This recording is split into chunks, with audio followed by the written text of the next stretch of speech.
16۔ علامہ ابن نجیم متوفا 970 ہجری اصول فقہ کی مشہور کتاب الاشباع والنظائر کتاب السیر باب الردہ میں لکھتے ہیں، اگر آدمی یہ نہ سمجھے کہ محمد صلی اللہ علیہ وسلم آخری نبی ہیں تو وہ مسلمان نہیں ہے، کیونکہ یہ ان باتوں میں سے ہے جن کا جاننا اور ماننا ضروریات دین میں سے ہے۔ صفحہ 179۔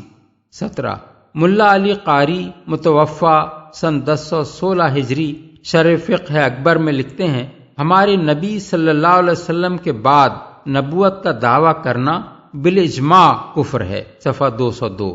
18۔ شیخ اسماعیل حقی متوفا سن 1137 ہجری تفسیر روح البیان میں اس آیت کی شرح کرتے ہوئے لکھتے ہیں، عاصم نے لفظ خاتم تے کے زبر کے ساتھ پڑھا ہے، جس کے معنی ہیں آلہ ختم کے، جس سے مہر کی جاتی ہے، جیسے تابع اس چیز کو کہتے ہیں جس سے ٹھپا لگایا جائے۔ مراد یہ ہے کہ نبی صلی اللہ علیہ وسلم انبیاء میں سب سے آخر تھے جن کے ذریعے سے نبیوں کے سلسلے پر مہر لگا دی گئی۔ فارسی میں اسے مہر پیغمبراں کہیں گے، یعنی آپ سے نبوت کا دروازہ سر بمہر کر دیا گیا اور پیغمبروں کا سلسلہ ختم کر دیا گیا۔ باقی قاریوں نے اسے تے کے زیر کے ساتھ خاتم پڑھا ہے، یعنی آپ مہر کرنے والے تھے۔ فارسی میں اس کو مہر کنندہ پیغمبراں کہیں گے۔ اس طرح یہ لفظ بھی خاتم کا ہم معنی ہی ہے۔ اب آپ کی امت کے علماء آپ سے صرف ولایت ہی کی میراث پائیں گے، نبوت کی میراث آپ کی ختمیت کے باعث ختم ہو چکی، اور عیسیٰ علیہ السلام کا آپ کے بعد نازل ہونا آپ کے خاتم النبیین ہونے میں قادح نہیں ہے، کیونکہ خاتم النبیین ہونے کے معنی یہ ہیں کہ آپ کے بعد کوئی نبی نہ بنایا جائے گا، اور عیسیٰ آپ سے پہلے نبی بنائے جا چکے تھے، اور جب وہ نازل ہوں گے تو شریعت محمدی صلی اللہ علیہ وسلم کے پیروں کی حیثیت سے نازل ہوں گے۔ آپ ہی کے قبلے کی طرف رخ کر کے نماز پڑھیں گے، آپ کی امت کے ایک فرد کی طرح ہوں گے، نہ ان کی طرف وحی آئے گی اور نہ وہ نئے احکام دیں گے، بلکہ وہ رسول اللہ صلی اللہ علیہ وسلم کے خلیفہ ہوں گے۔ اور اہل سنت والجماعت اس بات کے قائل ہیں کہ ہمارے نبی صلی اللہ علیہ وسلم کے بعد کوئی نبی نہیں ہے، کیونکہ اللہ تعالیٰ نے فرما دیا ہے وَلَٰكِن رسول اللہ و خاتم النبیین، اور رسول اللہ صلی اللہ علیہ وسلم نے فرما دیا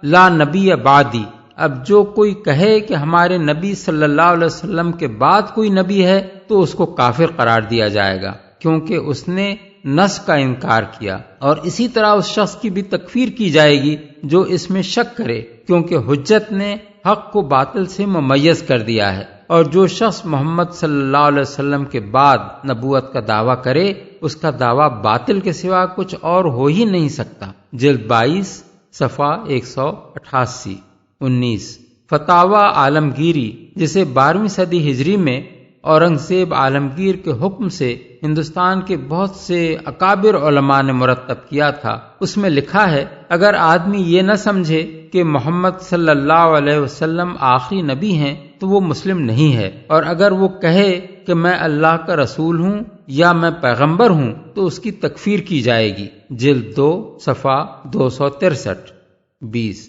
علامہ شوکانی متوفا سن 1255 ہجری اپنی تفسیر فتح القدیر میں لکھتے ہیں، جمہور نے لفظ خاتم کو تے کے زیر کے ساتھ پڑھا ہے اور عاصم نے زبر کے ساتھ۔ پہلی قرأت کے معنی یہ ہیں کہ آپ نے انبیاء کو ختم کیا، یعنی سب کے آخر میں آئے، اور دوسری قرأت کے معنی یہ ہیں کہ آپ ان کے لیے مہر کی طرح ہو گئے، جس کے ذریعے سے ان کا سلسلہ سر بمہر ہو گیا اور جس کے شمول سے ان کا گروہ مزین ہوا۔ جلد 4 صفحہ 275۔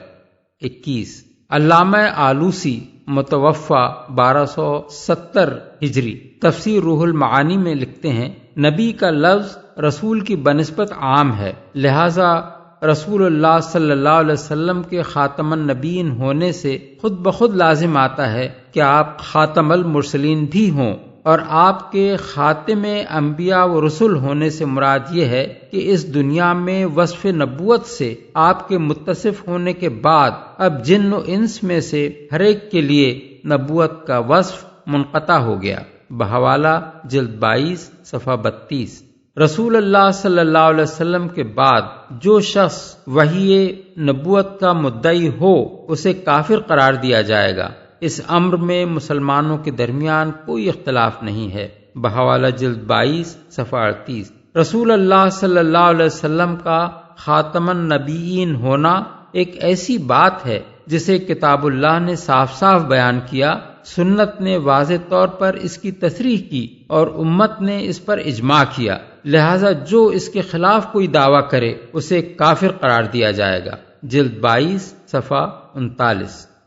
یہ ہندوستان سے لے کر مراکش اور اندلس تک اور ٹرکی سے لے کر یمن تک ہر مسلمان ملک کے اکابر علماء و فقہاء اور محدثین و مفسرین کی تصریحات ہیں۔ ہم نے ان کے ناموں کے ساتھ ان کے سنین ولادت و وفات بھی دے دیے ہیں، جن سے ہر شخص بیک نظر معلوم کر سکتا ہے کہ پہلی صدی سے 13ویں صدی تک تاریخ اسلام کی ہر صدی کے اکابر ان میں شامل ہیں۔ اگرچہ ہم 14ویں صدی کے علماء اسلام کی تصریحات بھی نقل کر سکتے تھے، مگر ہم نے قصداً انہیں اس لیے چھوڑ دیا کہ ان کی تفسیر کے جواب میں ایک شخص یہ حیلہ کر سکتا ہے کہ ان لوگوں نے اس دور کے مدعی نبوت کی ضد میں ختم نبوت کے یہ معنی بیان کیے ہیں۔ اس لیے ہم نے پہلے علماء کی تحریریں نقل کی ہیں جو ظاہر ہے کہ آج کے کسی شخص سے کوئی ضد نہ رکھ سکتے تھے۔ ان تحریروں سے یہ بات قطعی طور پر ثابت ہو جاتی ہے کہ پہلی صدی سے آج تک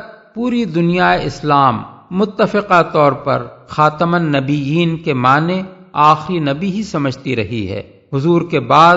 نبوت کے دروازے کو ہمیشہ ہمیشہ کے لیے بند تسلیم کرنا ہر زمانے میں تمام مسلمانوں کا متفق علیہ عقیدہ رہا ہے، اور اس امر میں مسلمانوں کے درمیان کبھی کوئی اختلاف نہیں رہا کہ جو شخص محمد رسول اللہ صلی اللہ علیہ وسلم کے بعد رسول یا نبی ہونے کا دعویٰ کرے اور جو اس کے دعوے کو مانے وہ دائرہ اسلام سے خارج ہے۔ اب یہ دیکھنا ہر صاحب عقل آدمی کا اپنا کام ہے کہ لفظ خاتم النبیین کا جو مفہوم لغت سے ثابت ہے، جو قرآن کی عبارت کے سیاق و سباق سے ظاہر ہے، جس کی تصریح نبی صلی اللہ علیہ وسلم نے خود فرما دی ہے، جس پر صحابہ کرام کا اجماع ہے اور جسے صحابہ کرام کے زمانے سے لے کر آج تک تمام دنیا کے مسلمان بلا اختلاف مانتے رہے ہیں، اس کے خلاف کوئی دوسرا مفہوم لینے اور کسی نئے مدعی کے لیے نبوت کا دروازہ کھولنے کی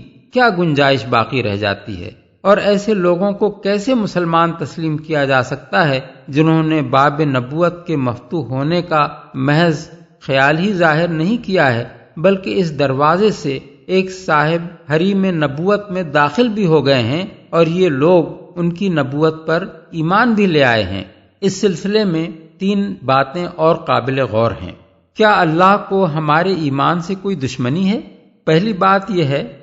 کہ نبوت کا معاملہ ایک بڑا ہی نازک معاملہ ہے۔ قرآن مجید کی روح سے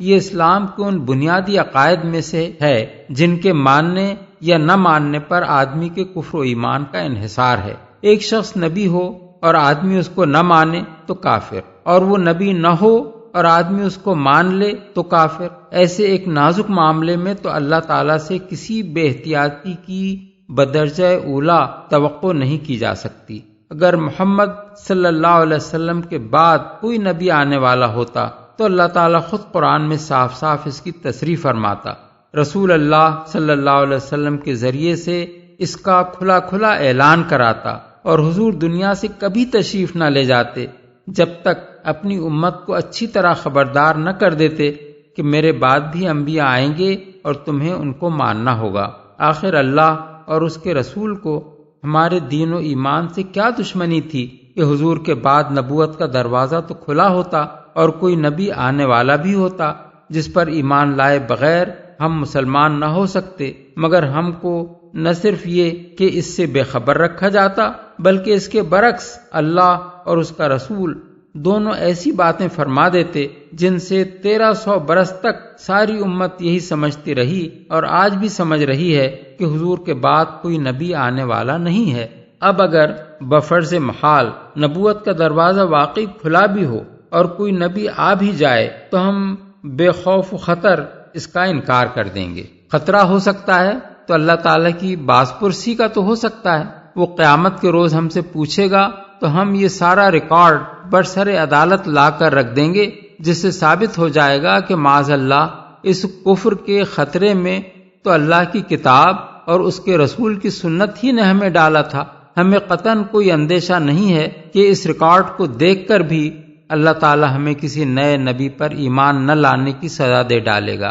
لیکن اگر نبوت کا دروازہ فی الواقع بند ہے اور کوئی نبی آنے والا نہیں ہے، اور اس کے باوجود کوئی شخص کسی مدعی کی نبوت پر ایمان لاتا ہے، تو اسے سوچ لینا چاہیے کہ اس کفر کی پاداش سے بچنے کے لیے وہ کون سا ریکارڈ خدا کی عدالت میں پیش کر سکتا ہے جس سے وہ رہائی کی توقع رکھتا ہو۔ عدالت میں پیشی ہونے سے پہلے اسے اپنی صفائی کے مواد کا یہیں جائزہ لے لینا چاہیے اور ہمارے پیش کردہ مواد سے مقابلہ کر کے خود ہی دیکھ لینا چاہیے کہ جس صفائی کے بھروسے پر وہ یہ کام کر رہا ہے، کیا ایک عقل مند آدمی اس پر اعتماد کر کے کفر کی سزا کا خطرہ مول لے سکتا ہے؟ اب نبی کی آخر ضرورت کیا ہے؟ دوسری قابل غور بات یہ ہے کہ نبوت کوئی ایسی صفت نہیں ہے جو ہر اس شخص میں پیدا ہو جایا کرے جس نے عبادت اور عمل صالح میں ترقی کر کے اپنے آپ کو اس کا اہل بنا لیا ہو۔ نہ یہ کوئی ایسا انعام ہے جو کچھ خدمات کے صلے میں عطا کیا جاتا ہو، بلکہ یہ ایک منصب ہے جس پر ایک خاص ضرورت کی خاطر اللہ تعالیٰ کسی شخص کو مقرر کرتا ہے۔ وہ ضرورت جب دائی ہوتی ہے تو ایک نبی اس کے لیے مامور کیا جاتا ہے، اور جب ضرورت نہیں ہوتی یا باقی نہیں رہتی تو خامخواہ انبیاء پر انبیاء نہیں بھیجے جاتے۔ قرآن مجید سے جب ہم یہ معلوم کرنے کی کوشش کرتے ہیں کہ نبی کے تقرر کی ضرورت کن کن حالات میں پیش آئی ہے تو پتہ چلتا ہے کہ صرف 4 حالتیں ایسی ہیں جن میں انبیاء مبعوث ہوئے ہیں۔ اول یہ کہ کسی خاص قوم میں نبی بھیجنے کی ضرورت اس لیے ہو کہ اس میں پہلے کبھی کوئی نبی نہ آیا تھا اور کسی دوسری قوم میں آئے ہوئے نبی کا پیغام بھی اس تک نہ پہنچ سکتا تھا۔ دوم یہ کہ نبی بھیجنے کی ضرورت اس وجہ سے ہو کہ پہلے گزرے ہوئے نبی کی تعلیم بھلا دی گئی ہو یا اس میں تحریف ہو گئی ہو اور اس کے نقش قدم کی پیروی کرنا ممکن نہ رہا ہو۔ سوم یہ کہ پہلے گزرے ہوئے نبی کے ذریعے مکمل تعلیم و ہدایت لوگوں کو نہ ملی ہو اور تکمیل دین کے لیے مزید انبیاء کی ضرورت ہو۔ چہارم یہ کہ ایک نبی کے ساتھ اس کی مدد کے لیے ایک اور نبی کی حاجت ہو۔ اب یہ ظاہر ہے کہ ان میں سے کوئی ضرورت بھی نبی صلی اللہ علیہ وسلم کے بعد باقی نہیں رہی ہے۔ قرآن خود کہہ رہا ہے کہ حضور کو تمام دنیا کی ہدایت کے لیے مبعوث فرمایا گیا ہے، اور دنیا کی تمدنی تاریخ بتا رہی ہے کہ آپ کی بعثت کے وقت سے مسلسل ایسے حالات موجود رہے ہیں کہ آپ کی دعوت سب قوموں کو پہنچ سکتی تھی اور ہر وقت پہنچ سکتی ہے۔ اس کے بعد الگ الگ قوموں میں انبیاء آنے کی کوئی حاجت باقی نہیں رہتی۔ قرآن اس پر بھی گواہ ہے، اور اس کے ساتھ حدیث و سیرت کا پورا ذخیرہ اس امر کی شہادت دے رہا ہے کہ حضور صلی اللہ علیہ وسلم کی لائی ہوئی تعلیم بالکل اپنی صحیح صورت میں محفوظ ہے۔ اس میں مسخ و تحریف کا کوئی عمل نہیں ہوا ہے۔ جو کتاب آپ لائے تھے اس میں ایک لفظ کی بھی کمی و بیشی آج تک نہیں ہوئی، نہ قیامت تک ہو سکتی ہے۔ جو ہدایت آپ نے اپنے قول و عمل سے دی اس کے تمام آثار آج بھی اس طرح ہمیں مل جاتے ہیں گویا ہم آپ کے زمانے میں موجود ہیں۔ اس لیے دوسری ضرورت بھی ختم ہو گئی۔ پھر قرآن مجید یہ بات بھی صاف صاف کہتا ہے کہ حضور کے ذریعے سے دین کی تکمیل کر دی گئی، لہذا تکمیل دین کے لیے بھی اب کوئی نبی درکار نہیں رہا۔ اب رہ جاتی ہے چوتھی ضرورت۔ تو اگر اس کے لیے کوئی نبی درکار ہوتا تو حضور کے زمانے میں آپ کے ساتھ مقرر کیا جاتا۔ ظاہر ہے کہ جب وہ مقرر نہیں کیا گیا تو یہ وجہ بھی ساقط ہو گئی۔ اب ہمیں معلوم ہونا چاہیے کہ وہ 5ویں وجہ کون سی ہے جس کے لیے آپ کے بعد ایک نبی کی ضرورت ہو۔ اگر کوئی کہے کہ قوم بگڑ گئی ہے اس لیے اصلاح کی خاطر ایک نبی کی ضرورت ہے تو ہم اس سے پوچھیں گے کہ محض اصلاح کے لیے نبی دنیا میں کب آیا ہے کہ آج صرف اس کام کے لیے وہ آئے؟ نبی تو اس لیے مقرر ہوتا ہے کہ اس پر وحی کی جائے، اور وحی کی ضرورت یا تو کوئی نیا پیغام دینے کے لیے ہوتی ہے یا پچھلے پیغام کی تکمیل کرنے کے لیے یا اس کو تحریفات سے پاک کرنے کے لیے۔ قرآن اور سنت محمد صلی اللہ علیہ وسلم کے محفوظ ہو جانے اور دین کے مکمل ہو جانے کے بعد جب وحی کی سب ممکن ضرورتیں ختم ہو چکی ہیں تو اب اصلاح کے لیے صرف مصلحین کی حاجت باقی ہے، نہ کہ انبیاء کی۔ نئی نبوت اب امت کے لیے رحمت نہیں بلکہ لعنت ہے۔ تیسری قابل توجہ بات یہ ہے کہ نبی جب بھی کسی قوم میں آئے گا فوراً اس میں کفر و ایمان کا سوال اٹھ کھڑا ہوگا۔ جو اس کو مانیں گے وہ ایک امت قرار پائیں گے، اور جو اس کو نہ مانیں گے وہ لامحالہ دوسری امت ہوں گے۔ ان دونوں امتوں کا اختلاف محض فروعی اختلاف نہ ہوگا بلکہ ایک نبی پر ایمان لانے اور نہ لانے کا ایسا بنیادی اختلاف ہوگا جو انہیں اس وقت تک جمع نہ ہونے دے گا جب تک ان میں سے کوئی اپنا عقیدہ نہ چھوڑ دے۔ پھر ان کے لیے عملاً بھی ہدایت اور قانون کے ماخذ الگ الگ ہوں گے، کیونکہ ایک گروہ اپنے تسلیم کردہ نبی کی پیش کی ہوئی وحی اور اس کی سنت سے قانون لے گا، اور دوسرا گروہ اس کے ماخذ قانون ہونے کا سرے سے منکر ہوگا۔ اس بنا پر ان کا ایک مشترک معاشرہ بن جانا کسی طرح بھی ممکن نہ ہوگا۔ ان حقائق کو اگر کوئی شخص نگاہ میں رکھے تو اس پر یہ بات بالکل واضح ہو جائے گی کہ ختم نبوت امت مسلمہ کے لیے اللہ کی ایک بہت بڑی رحمت ہے، جس کی بدولت ہی اس امت کا ایک دائمی اور عالمگیر برادری بننا ممکن ہوا ہے۔ اس چیز نے مسلمانوں کو ایسے ہر بنیادی اختلاف سے محفوظ کر دیا ہے جو ان کے اندر مستقل تفریق کا موجب ہو سکتا ہو۔ اب جو شخص بھی محمد صلی اللہ علیہ وسلم کو اپنا ہادی و رہبر مانے اور ان کی دی ہوئی تعلیم کے سوا کسی اور ماخذ ہدایت کی طرف رجوع کرنے کا قائل نہ ہو، وہ اس برادری کا فرد ہے اور ہر وقت ہو سکتا ہے۔ یہ وحدت اس امت کو کبھی نصیب نہ ہو سکتی تھی اگر نبوت کا دروازہ بند نہ ہو جاتا، کیونکہ ہر نبی کے آنے پر یہ پارا پارا ہوتی رہتی۔ آدمی سوچے تو اس کی عقل خود یہ کہہ دے گی کہ جب تمام دنیا کے لیے ایک نبی بھیج دیا جائے، اور جب اس نبی کے ذریعے سے دین کی تکمیل بھی کر دی جائے، اور جب اس نبی کی تعلیم کو پوری طرح محفوظ بھی کر دیا جائے، تو نبوت کا دروازہ بند ہو جانا چاہیے تاکہ اس آخری نبی کی پیروی پر جمع ہو کر تمام دنیا میں ہمیشہ کے لیے اہل ایمان کی ایک ہی امت بن سکے، اور بلا ضرورت نئے نئے نبیوں کی آمد سے اس امت میں بار بار تفرقہ نہ برپا ہوتا رہے۔ نبی خواہ ذلی ہو یا بروزی، امتی ہو یا صاحب شریعت اور صاحب کتاب، بہرحال جو شخص نبی ہوگا اور خدا کی طرف سے بھیجا ہوا ہوگا، اس کے آنے کا لازمی نتیجہ یہی ہوگا کہ اس کے ماننے والے ایک امت بنے اور نہ ماننے والے کافر قرار پائیں۔ یہ تفریق اس حالت میں تو ناگزیر ہے جب نبی کے بھیجے جانے کی فی الواقع ضرورت ہو، مگر جب اس کے آنے کی کوئی ضرورت باقی نہ رہے تو خدا کی حکمت اور اس کی رحمت سے یہ بات قطعی بعید ہے کہ وہ خامخواہ اپنے بندوں کو کفر و ایمان کی کشمکش میں مبتلا کرے اور انہیں کبھی ایک امت نہ بننے دے۔ لہذا جو کچھ قرآن سے ثابت ہے اور جو کچھ سنت اور اجماع سے ثابت ہے، عقل بھی اسی کو صحیح تسلیم کرتی ہے، اور اس کا تقاضا بھی یہی ہے کہ اب نبوت کا دروازہ بند ہی رہنا چاہیے۔ مسیح موعود کی حقیقت۔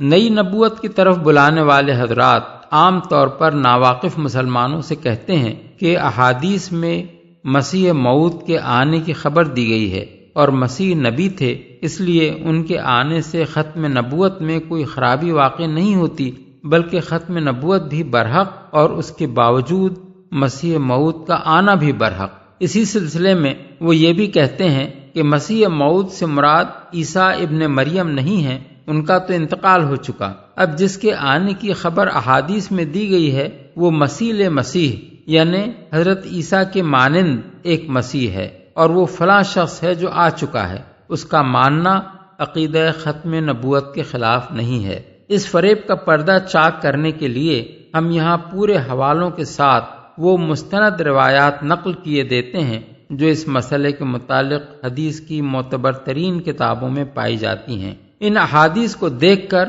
ہر شخص خود معلوم کر سکتا ہے کہ حضور نبی کریم صلی اللہ علیہ وسلم نے کیا فرمایا تھا اور آج اس کو کیا بنایا جا رہا ہے۔ احادیث در باب نزول عیسیٰ ابن مریم علیہ السلام۔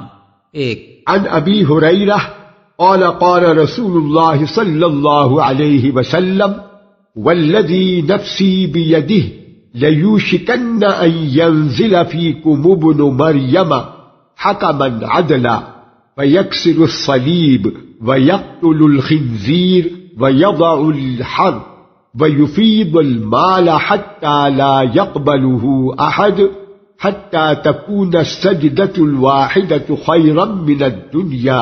وما فيها۔ حضرت ابو ہریرہ سے روایت ہے کہ رسول اللہ صلی اللہ علیہ وسلم نے فرمایا، قسم ہے اس ذات کی جس کے ہاتھ میں میری جان ہے، ضرور اتریں گے تمہارے درمیان ابن مریم حاکم عادل بن کر، پھر وہ صلیب کو توڑ ڈالیں گے اور خنزیر کو ہلاک کر دیں گے۔ صلیب کو توڑ ڈالنے اور خنزیر کو ہلاک کر دینے کا مطلب یہ ہے کہ عیسائیت ایک الگ دین کی حیثیت سے ختم ہو جائے گی۔ دین عیسوی کی پوری عمارت اس عقیدے پر قائم ہے کہ خدا نے اپنے اکلوتے بیٹے یعنی حضرت عیسیٰ کو صلیب پر لعنت کی موت دی، جس سے وہ انسان کے گناہ کا کفارہ بن گیا۔ اور انبیاء کی امتوں کے درمیان عیسائیوں کی امتیازی خصوصیت یہ ہے کہ انہوں نے صرف عقیدے کو لے کر خدا کی پوری شریعت رد کر دی، حتیٰ کہ خنزیر تک کو حلال کر لیا جو تمام انبیاء کی شریعتوں میں حرام رہا ہے۔ پس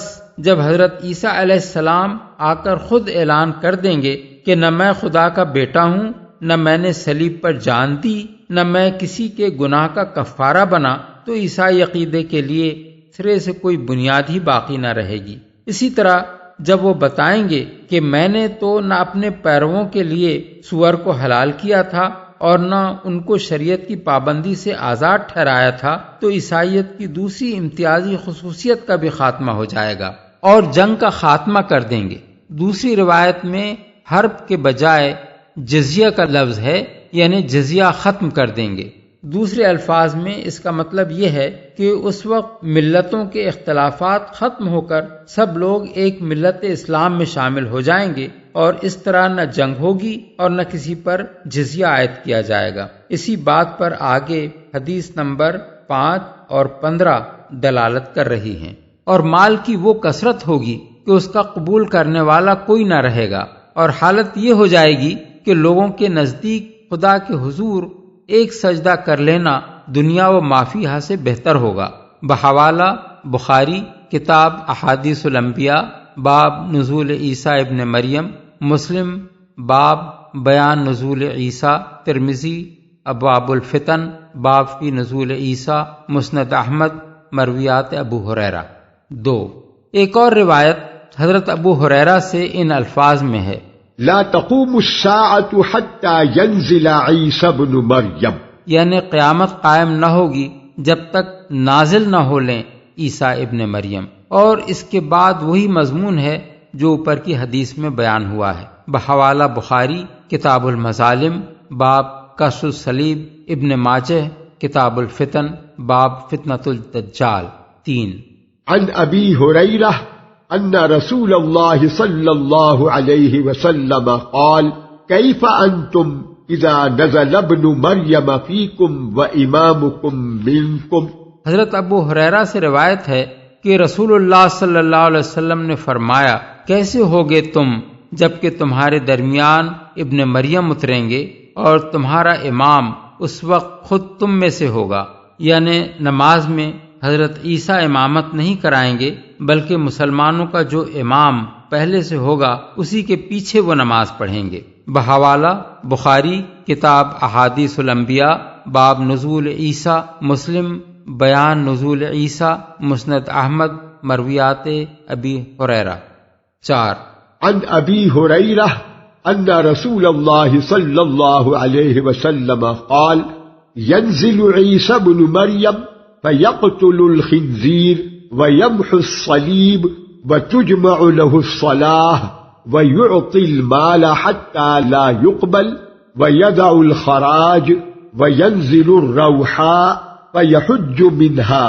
أو يعتمر أو يجمعهما۔ حضرت ابو ہریرہ سے روایت ہے کہ رسول اللہ صلی اللہ علیہ وسلم نے فرمایا، عیسیٰ ابن مریم نازل ہوں گے، پھر وہ خنزیر کو قتل کریں گے اور صلیب کو مٹا دیں گے، اور ان کے لیے نماز جمع کی جائے گی، اور وہ اتنا مال تقسیم کریں گے کہ اسے قبول کرنے والا کوئی نہ ہوگا، اور وہ خراج ساقط کر دیں گے، اور روحا کے مقام پر منزل کر کے، مدینے سے 35 میل کے فاصلے پر ایک مقام پر منزل کر کے وہاں سے حج یا عمرہ کریں گے، یا دونوں کو جمع کریں گے۔ راوی کو شک ہے کہ حضور نے ان میں سے کون سی بات فرمائی تھی۔ واضح رہے کہ اس زمانے میں جن صاحب کو مسیح قرار دیا گیا ہے، انہوں نے اپنی زندگی میں نہ حج کیا نہ عمرہ۔ بحوالہ مسند احمد بسلسلہ مرویات ابی ہریرہ، مسلم کتاب الحج، باب جواز التمتع فی الحج والقران۔ 5 عن ابی ہریرہ بعد ذکر خروج الدجال فبینما هم يعدون للقتال يسوون الصفوف اذا اقیمت الصلاة فینزل عیسی بن مریم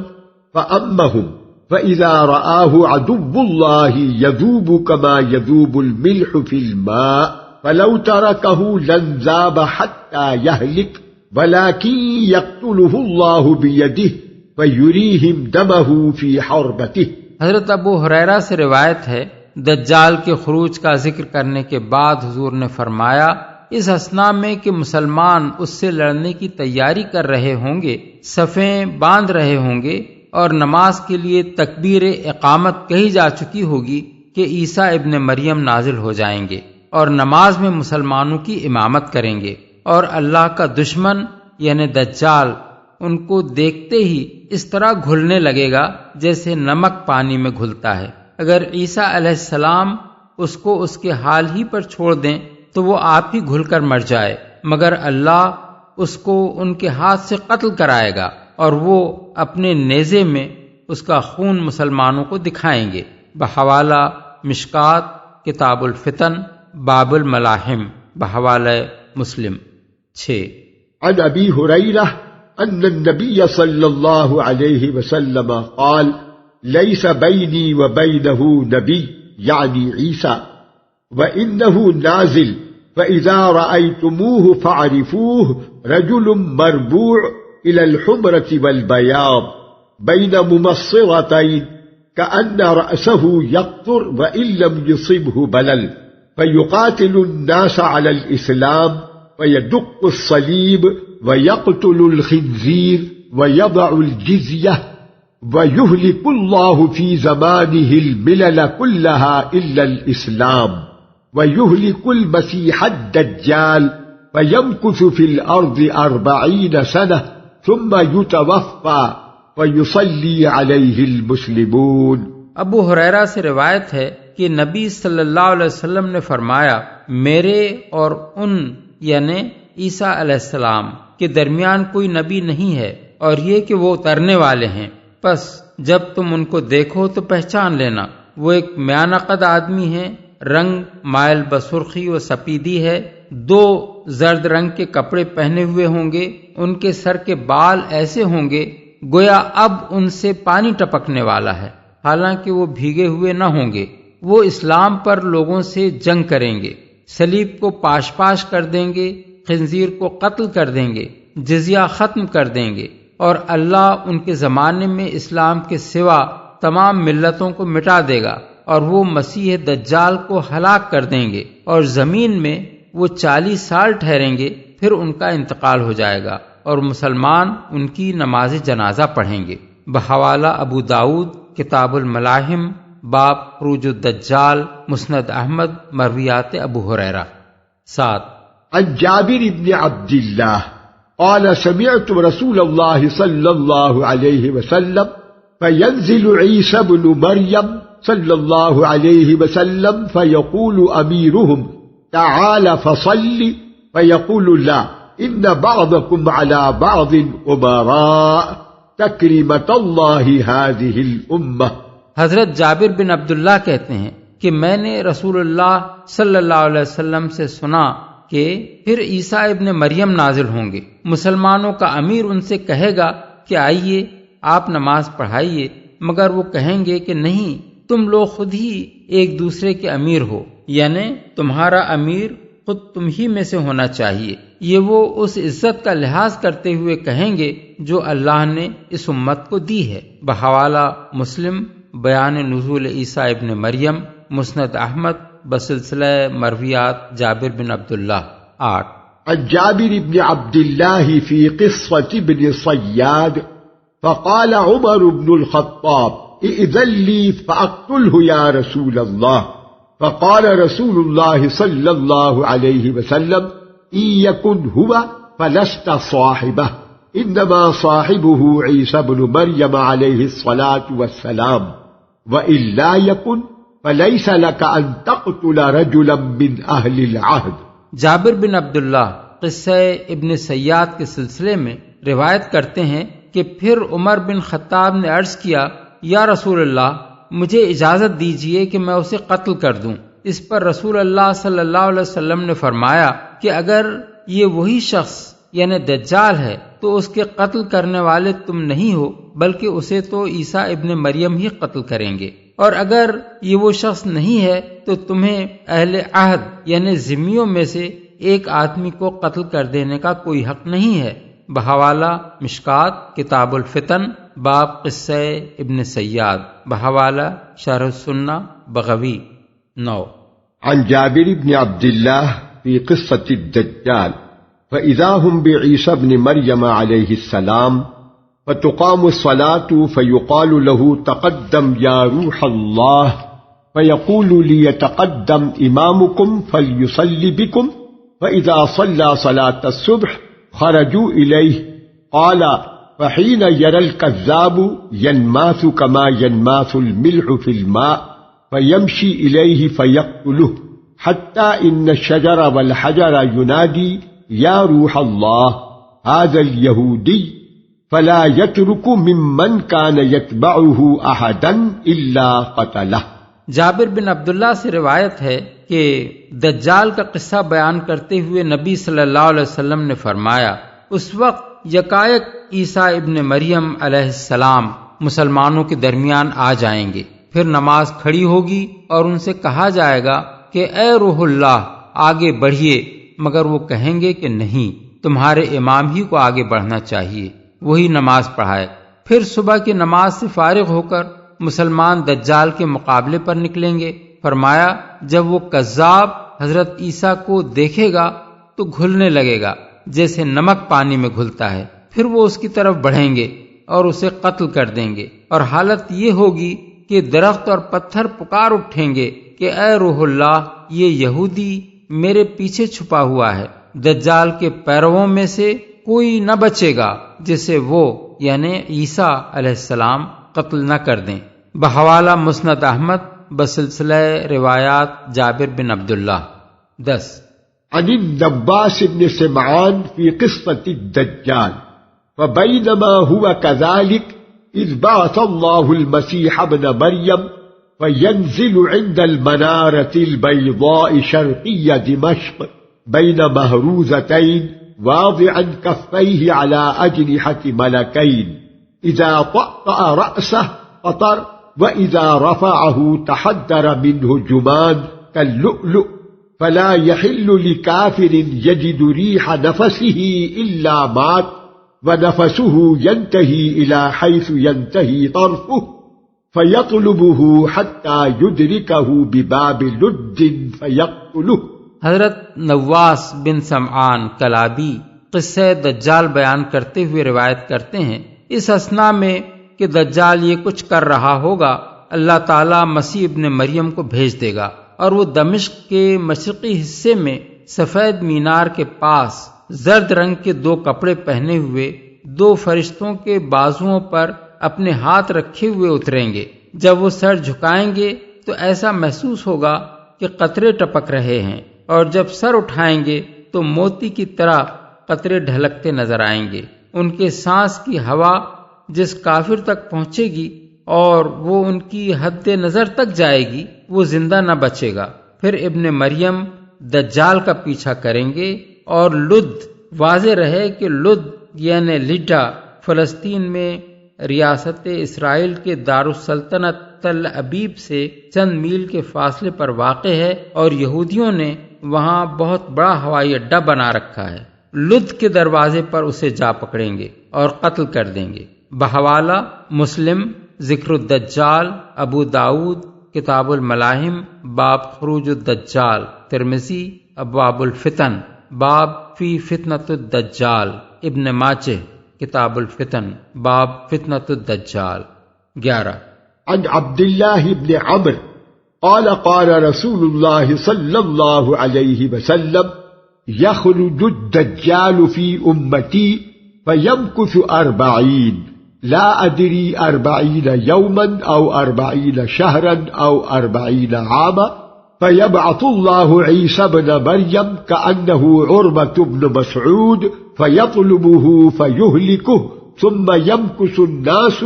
7 سنين ليس بين اثنين عداوة۔ عبداللہ بن عمرو بن عاص کہتے ہیں کہ رسول اللہ صلی اللہ علیہ وسلم نے فرمایا، دجال میری امت میں نکلے گا، اور 40 میں نہیں جانتا 40 دن یا 40 مہینے یا 40 سال، یہ حضرت عبداللہ بن عمرو بن عاص کا اپنا قول ہے، رہے گا۔ پھر اللہ عیسیٰ ابن مریم کو بھیجے گا، ان کا حلیہ عروہ بن مسعود ایک صحابی سے مشابہ ہوگا، وہ اس کا پیچھا کریں گے اور اسے ہلاک کر دیں گے۔ پھر 7 سال تک لوگ اس حال میں رہیں گے کہ 2 آدمیوں کے درمیان بھی عداوت نہ ہوگی۔ بحوالہ مسلم، ذکر الدجال۔ 12 عن حذيفة بن أسيد الغفاري قال اطلع النبي صلى الله عليه وسلم علينا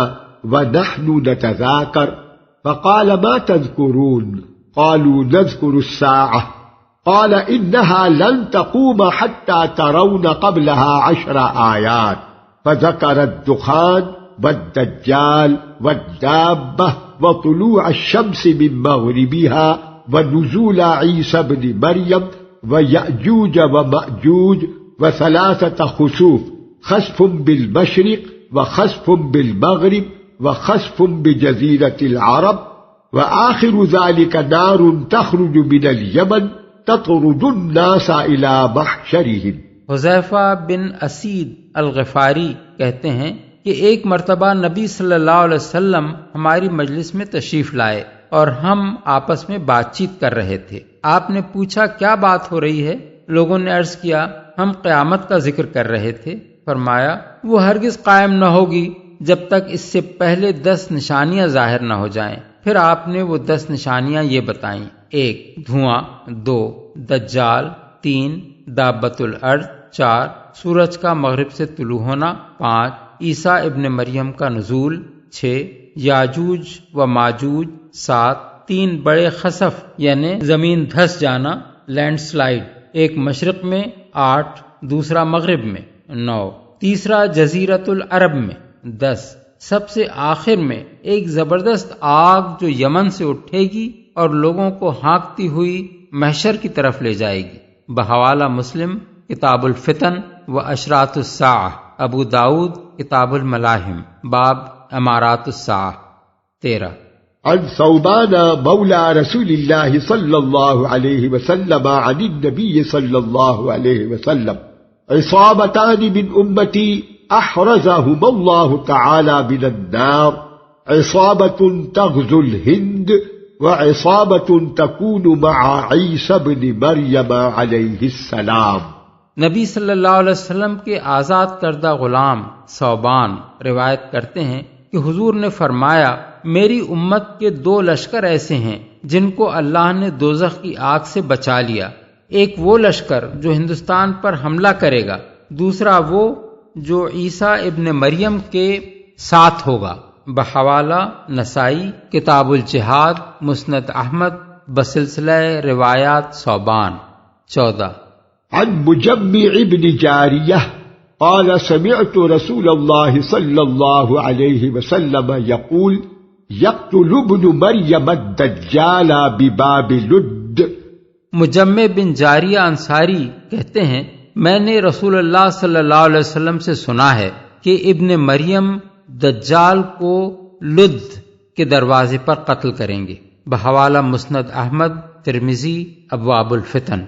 15 عن ابی امامۃ الباہلی في حديث طويل في ذكر الدجال فبينما إمامهم قد تقدم يصلي بهم الصبح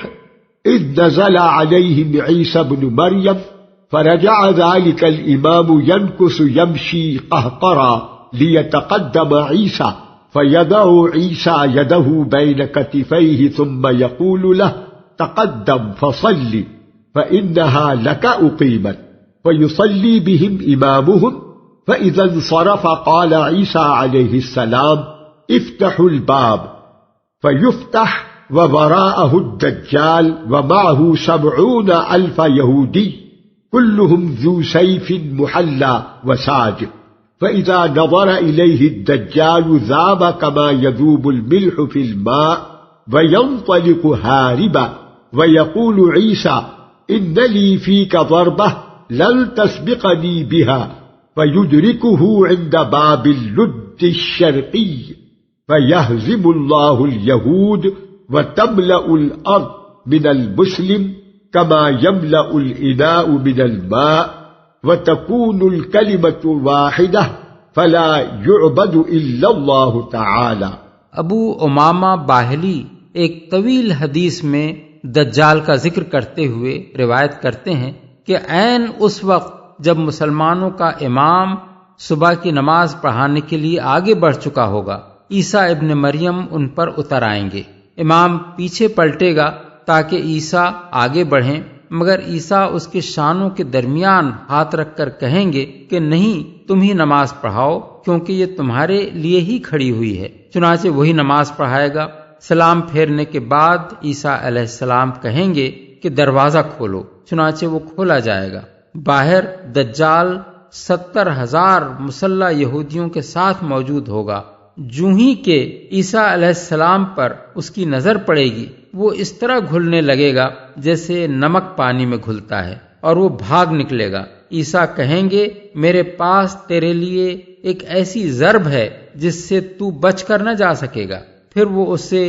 لد کے مشرقی دروازے پر جا لیں گے اور اللہ یہودیوں کو ہرا دے گا، اور زمین مسلمانوں سے اس طرح بھر جائے گی جیسے برتن پانی سے بھر جائے۔ سب دنیا کا کلمہ ایک ہو جائے گا اور اللہ تعالیٰ کے سوا کسی کی عبادت نہ ہوگی۔ بحوالہ ابن ماجہ، کتاب الفتن، باب فتنۃ الدجال۔ 16